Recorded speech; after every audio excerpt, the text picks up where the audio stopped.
राम मंदिर एक ऐसा नाम जिसके साथ सिर्फ एक धार्मिक स्थल नहीं बल्कि करोड़ों लोगों की आस्था, भावनाएं और विश्वास जुड़ा हुआ है।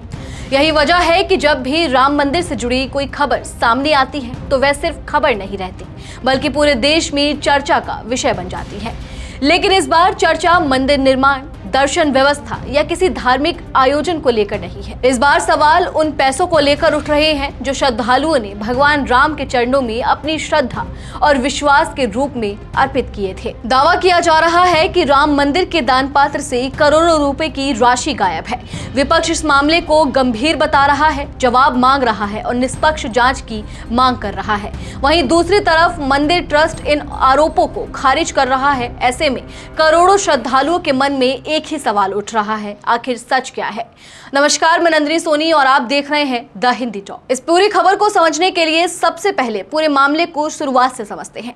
अयोध्या का राम मंदिर कोई साधारण मंदिर नहीं है। यह देश के सबसे महत्वपूर्ण धार्मिक स्थलों में से एक है। यहाँ हर दिन हजारों श्रद्धालु पहुंचते हैं और करोड़ों रुपए का चढ़ावा भी आता है।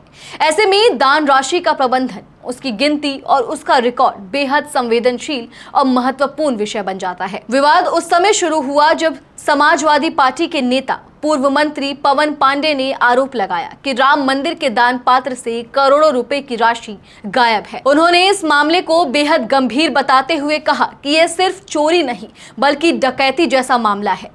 उनका कहना था कि पिछले कई दिनों से इस तरह की चर्चाएं चल रही हैं और पूरे मामले की निष्पक्ष जांच होनी चाहिए। पवन पांडे ने यह भी कहा कि राम मंदिर निर्माण से जुड़े विभिन्न मामलों में पहले भी सवाल उठते रहे हैं और अब दान राशि को लेकर सामने आई बातें श्रद्धालुओं की चिंता बढ़ाने वाली है। उनके बयान के बाद ये मामला तेजी से राजनीतिक बहस का हिस्सा बन गया। इस मुद्दे पर समाजवादी पार्टी के राष्ट्रीय अध्यक्ष अखिलेश यादव ने भी बातें रखी हैं। अखिलेश यादव ने सोशल मीडिया प्लेटफॉर्म एक्स पर पोस्ट करते हुए कहा कि राम मंदिर को मिले दान से करोड़ों रुपए गायब होने की खबर बेहद संवेदनशील है। उन्होंने कहा कि यह सिर्फ आर्थिक मामला नहीं बल्कि दुनिया भर के करोड़ों राम भक्तों की आस्था से जुड़ा हुआ विषय है। अखिलेश यादव ने सवाल उठाया कि इतने गंभीर आरोपों के बावजूद मंदिर ट्रस्ट और सरकार की ओर से स्पष्ट जवाब क्यों नहीं दिया जा रहा है। उन्होंने कहा कि सरकार की चुप्पी संदेह पैदा करती है। अगर सब कुछ ठीक है तो फिर स्थिति साफ करने में देरी क्यों हो रही है। सभा प्रमुख ने अदालत से भी इस मामले का स्वतः संज्ञान लेने की मांग की है। उनका कहना है कि यह विषय करोड़ों सनातनियों की भावनाओं से जुड़ा हुआ है और इसकी निष्पक्ष जांच होनी चाहिए ताकि सच देश के सामने आ सके। वहीं अखिलेश यादव के आरोपों और सवालों के बाद श्री राम जन्मभूमि तीर्थ क्षेत्र ट्रस्ट के महासचिव चंपत राय का बयान भी सामने आया। चंपत राय ने इन आरोपों को खारिज करते हुए कहा कि मंदिर के दान और चढ़ावे की पूरी व्यवस्था व्यवस्थित और पारदर्शी तरीके से संचालित होती है। उन्होंने संकेत दिया कि मंदिर के वित्तीय प्रबंधन को लेकर जो बातें कही जा रही हैं वे तथ्यों पर आधारित नहीं है।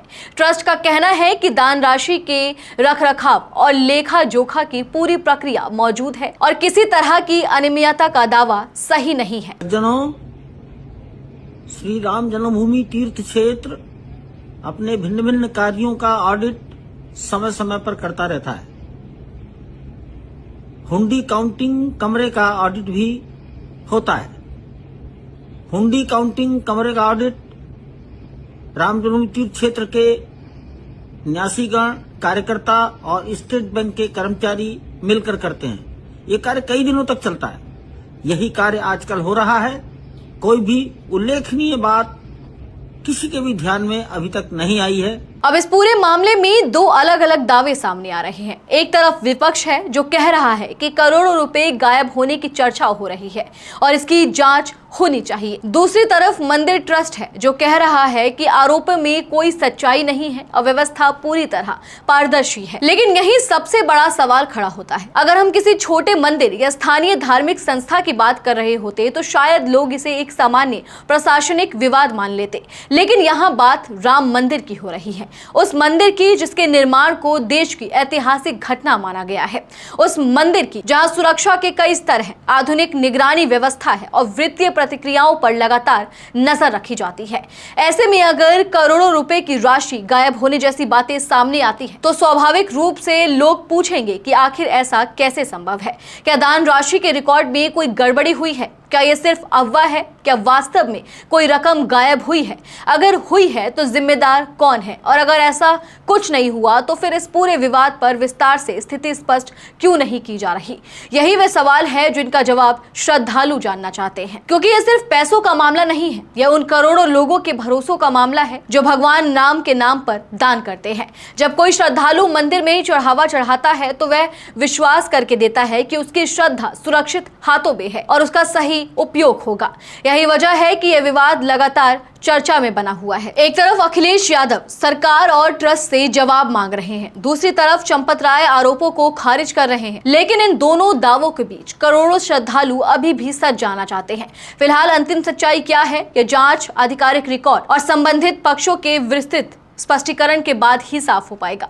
लेकिन इतना जरूर है कि राम मंदिर जैसी जगह से जुड़ा कोई भी सवाल छोटा नहीं माना जा सकता, क्योंकि यहाँ सिर्फ करोड़ों रुपए का हिसाब नहीं बल्कि करोड़ों लोगों की आस्था का भी सवाल जुड़ा हुआ है। और यही कारण है कि आज सबसे बड़ा सवाल वही है, अगर आरोप गलत है तो उन्हें तथ्यों के साथ खारिज क्यों नहीं किया जा रहा? और अगर आरोपों में जरा भी सच्चाई है तो इतनी बड़ी व्यवस्था के बीच ऐसी लापरवाही आखिर कैसे हुई? राम भक्तों के दान का जवाबदेह आखिर कौन है? इन सवालों के जवाब का इंतजार अब सिर्फ विपक्ष नहीं बल्कि देश भर के करोड़ों श्रद्धालु भी कर रहे हैं। चलिए फिलहाल इस वीडियो में इतना ही। आप इस पूरी खबर को लेकर क्या कुछ सोचते हैं, कमेंट सेक्शन में हमें अपनी राय जरूर दें। और अगर अभी तक आपने हमारे चैनल को सब्सक्राइब नहीं किया है तो तुरंत करें। इसके साथ ही हमें सोशल मीडिया प्लेटफॉर्म यानी कि फेसबुक, इंस्टा और एक्स पर फॉलो जरूर करें।